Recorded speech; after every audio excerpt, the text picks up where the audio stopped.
किशनपुर नामक एक छोटे से गांव में हरिया, उसकी पत्नी और उनके 2 लड़के रहते थे। हरिया के दोनों लड़के जुड़वा थे और दोनों शक्ल सूरत में हमशक्ल थे। जो कोई भी व्यक्ति उनको देखता तो वो पहचान नहीं पाता कौन रामू कौन राजू है इन दोनों में से। एक शाम हरिया अपनी पत्नी से बोलता है, अब तो बुढ़ापा आ गया और अब पहले जैसे हाथ पैर भी नहीं चलते। हाँ, अब आपकी और मेरी उम्र हो गई है, अब मुझसे भी घर का काम नहीं होता। क्यों ना रामू और राजू के लिए सुंदर लड़कियां देखकर उनकी शादी कर दी जाए। हाँ भाग्यवान, तू बोल तो सही रही है, लेकिन मुझे रामू की फिक्र है क्योंकि उसे काम में आलस आता है और वह कैसे अपना गुजारा कर पाएगा। बातें करते करते दोनों सो जाते हैं।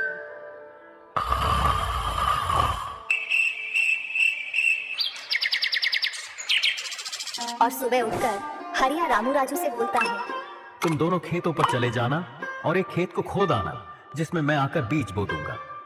और आज मैं अपने दोस्त से मिलने के लिए पास ही के गांव में जा रहा हूं। 2 दिन में लौट कर आऊंगा। हरिया तैयार होकर दूसरे गांव की ओर निकल जाता है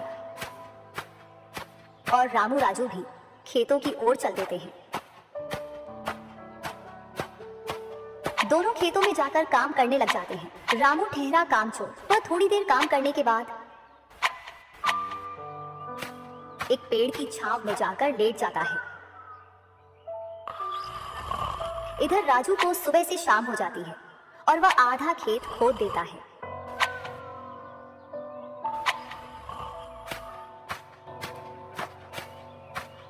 और हरिया भी अपने दोस्त के पास पहुंच जाता है।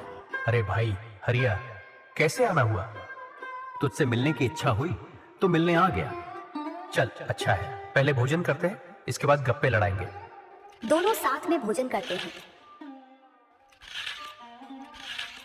हाँ भाई हरिया, सुना सब कुशल मंगल? हाँ भाई, सब कुछ कुशल मंगल है। अब तो तेरे दोनों लड़के शादी के लायक हो गए होंगे। हाँ, दोनों शादी के लायक हो गए हैं और खासकर मैं तेरे पास इसीलिए आया हूँ कि कहीं दोनों लड़कों के लिए लड़कियां देख आऊं। वैसे अपनी भी 2 बेटी हैं और दोनों खूब होशियार और चंचल है। अब दोनों की भी उम्र शादी के लायक हो गई है। अगर तुझे कोई एतराज ना हो तो क्यों ना इस दोस्ती को रिश्तेदारी में बदल दी जाए। इतना सुन हरिया बड़ा खुश होता है।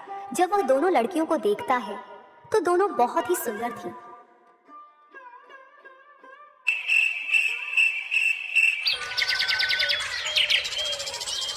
सुबह होते ही हरिया अपने दोस्त से बोलता है, मैं जल्द ही मेरी बहुओं को लेने आऊंगा। इतना बोलकर हरिया अपने गांव की ओर चल देता है। इधर रामू और राजू भी अपने खेतों पर काम करने के लिए आ जाते हैं और रामू पेड़ की छांव में जाकर सो जाता है। इधर राजू अपने काम में लगा रहता है। शाम होने को आ जाती है और हरिया भी अपने खेतों के पास आ जाता है। रामू की आंख खुलती है तो हरिया उसको आता हुआ दिखता है, तो वह खेत में जाकर काम करने लग जाता है। चलो घर, अब शाम हो गई और खेत भी पूरा खुद गया है।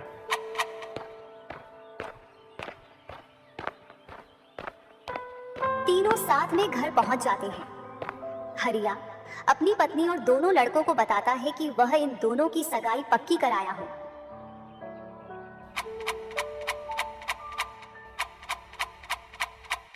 और वह कुछ दिन बाद दोनों का विवाह कर देता है।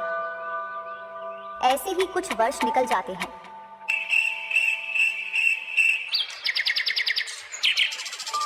हरिया और उसकी पत्नी का स्वर्गवास हो जाता है और दोनों भाई जमीन और घर का बंटवारा कर लेते हैं। रामू अपने आलसी पने की वजह से खेतों में काम करने नहीं जाता और दिन भर घर में ही पड़ा रहता। इधर राजू अपने खेतों में दिन रात मेहनत करता है, जिससे रामू और राजू की फसलों में अंतर स्पष्ट दिखाई देता है। एक दिन रामू राजू से बोलता है, तूने अच्छा खेत रख लिया और मुझे यह खराब खेत दे दिया, जिससे तेरी फसल अच्छी हो रही है और मेरी फसल कमजोर। कोई ना, अगली फसल पर खेत बदल लेंगे।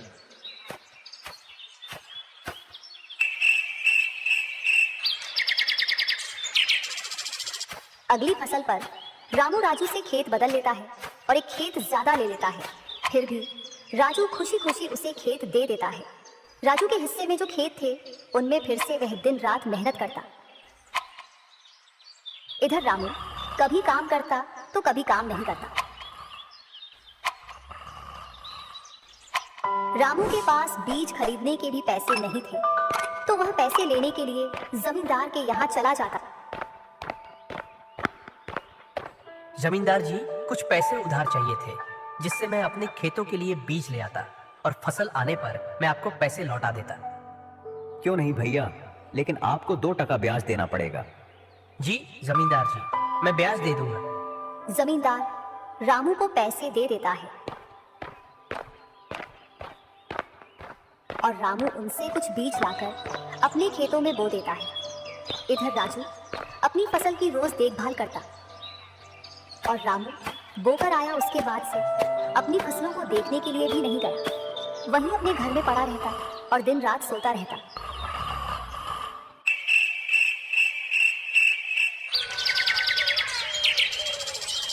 एक दिन जब फसल पकने का समय आया तो वह अपनी फसल देखने के लिए खेतों पर गया और फसल देखकर बोला, अरे इतनी कमजोर फसल, मैंने खेत बदल लिया, फिर भी लगता है मेरी ही किस्मत खराब है।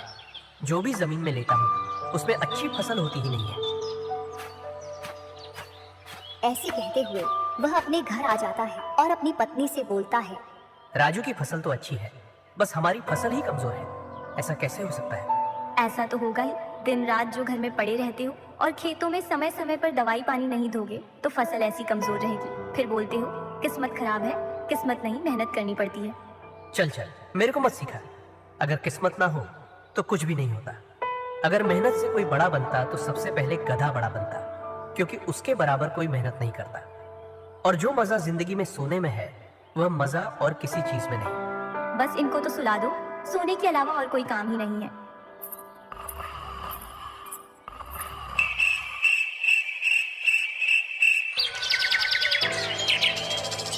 कुछ दिनों बाद जब फसल निकली तो राजू की फसल रामू से दोगुनी निकली, जबकि उसकी जमीन रामू से कम थी।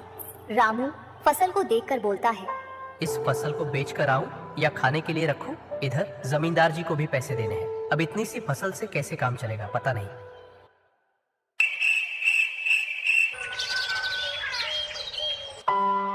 एक दोपहर रामू सो रहा था, तभी उसका गेट किसी ने खटखटाया। पता नहीं कौन भरी दोपहर में नींद खराब करने के लिए आ गया। जैसे ही वह गेट खोलता है तो सामने जमींदार खड़ा दिखता है। क्या यह रामू का घर है? रामू ने सोचा, क्यों ना मैं इसे राजू के घर पहुंचा दूं। यह मुझे पहचान भी नहीं पाया। मैं तो राजू हूँ, वह वाला घर है रामू का। जमींदार सामने वाले घर पर जाकर गेट को खटखटाने लगता है। राजू गेट खोलता है और बोलता है, क्यों भाई, इतनी तेज गेट को क्यों खटखटा रहे हो? मैंने आपके रुपए लेकर खा लिए क्या? हाँ भैया रामू, तुमने मेरे जो पैसे लिए थे उन्हीं को लेने के लिए आया हूँ। तुमने बोला था फसल आने पर पैसा लौटा देंगे, जो तुमने अभी तक नहीं लौटाया। क्या जमींदार जी, आप भी दोपहर में नशा करके आ गए? मैंने कब आपसे पैसे उधार लिए? क्या तुम ही रामू हो? नहीं, मैं तो राजू हूँ। रामू तो सामने वाले घर में रहता है।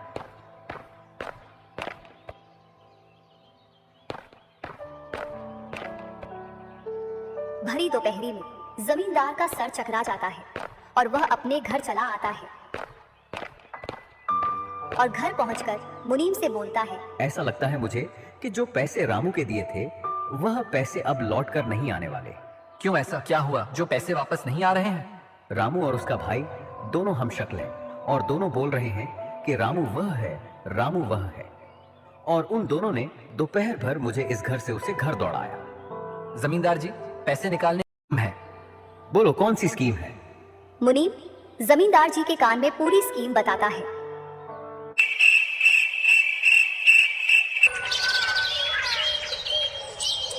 दूसरी सुबह जमींदार, मुनीम और 2 आदमी जिनके हाथ में लाठी थी, चारों लोग रामू के घर की ओर चलते हैं।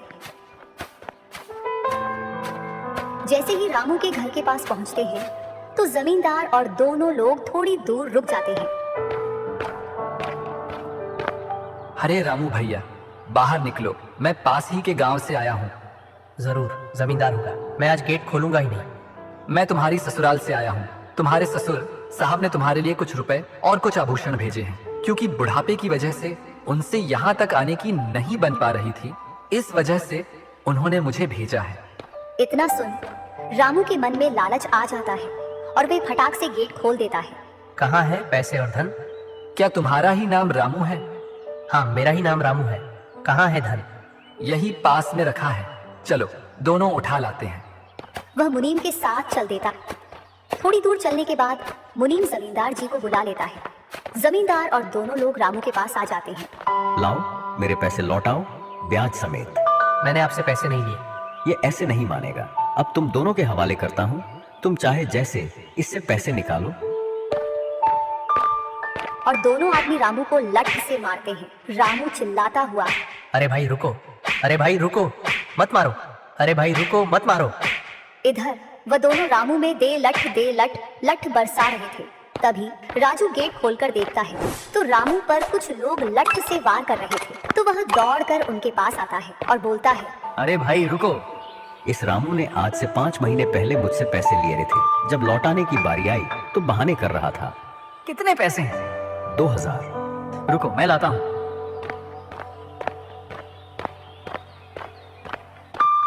राजू रुपए लाकर जमींदार को देता है और जमींदार और उसके साथी वहां से चले जाते हैं। इधर रामू भी अपने घर में चला जाता है और राजू भी।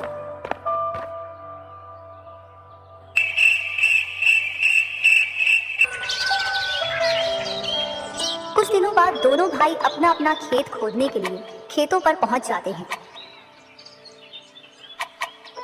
इधर खेत खोदते खोदते राजू दौड़ते हुए रामू के पास आता है और बोलता है, देखो मुझे खेत में क्या मिला है। राजू के हाथ में हीरा देखकर रामू के मन में लालच आ जाता है और वह मन ही मन सोचता है, इसके खेत में तो और भी हीरा हो सकते हैं। क्यों ना मैं इसको मेरा वाला खेत दे दूं और इसका खेत में रख लूं, जिससे मेरे पास भी बहुत सारे हीरे हो जाएंगे। मैं क्या बोल रहा था, क्यों ना तू मेरे वाले खेत पर फसल कर ले और मैं तेरे वाले पर। इतने दिनों से तू कम जगह पर कर रहा था। और रामू राजू वाले हिस्से को खोदने लग जाता है।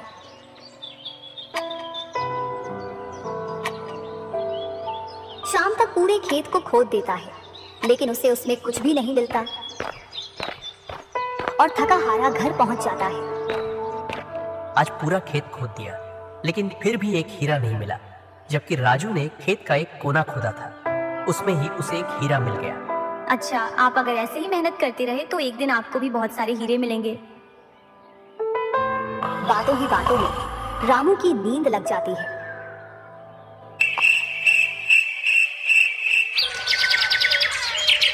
और जब सुबह होती है तब वह बोलता है, आज जैसी नींद मुझे कभी नहीं आई। हाँ, अगर तुम ऐसे ही मेहनत करते रहे तो आपको रोज ऐसी नींद आएगी। और रामू उसी वर्ष राजू की तरह अपने खेतों में मेहनत करता है और दोनों की फसलें बराबर निकलती हैं, जिससे रामू के चेहरे पर अलग ही चमक दिखती है। एक दिन चारों लोग साथ में बैठकर खाना खा रहे थे। क्या सच में उस दिन खेत में से हीरा निकला था? हाँ भैया निकला था ना, जो आज आपके घर में उसकी वजह से कई सारे हीरे रखे हैं। इतने में ही रामू की पत्नी बोलती है, वह तो नकली था, आपसे काम करवाने के लिए। इसी प्रकार बातें करते करते चारों लोग अपने अपने घरों में जाकर सो जाते हैं।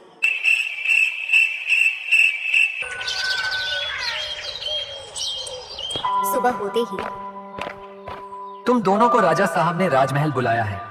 वह दोनों भाई सेनापति के साथ चल देते हैं। अब पता नहीं कौन सी आपदा आ गई।